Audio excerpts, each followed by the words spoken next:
বিসমিল্লাহির রহমানির রহিম।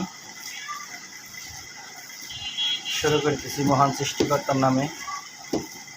এই বছরের প্রথম কাঁঠাল গোটার ভর্তা দিয়ে গরম ভাত খাবো। কাঁঠাল গোটা সিদ্ধ করে বেলির মধ্যে রেখে পোতা দিয়ে ঘুটে কাটে পেঁয়াজ, কাঁচামরিচ, সরিষার তেল দিয়ে কি সুন্দর করে ভর্তা বানানো হচ্ছে। এই ভর্তা দিয়ে গরম ভাত কথা মনে পড়লে জিহ্বায় জল এসে পড়ে। কেমন লাগতেছে সবাই জানাবেন, আর আমরা খেয়ে জানাবো কেমন লাগলো।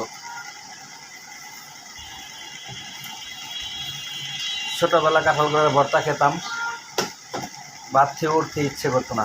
এখন বড় হয়ে গেছি, দেখি এখন ভাত খেয়ে উঠতে ইচ্ছে করে কিনা।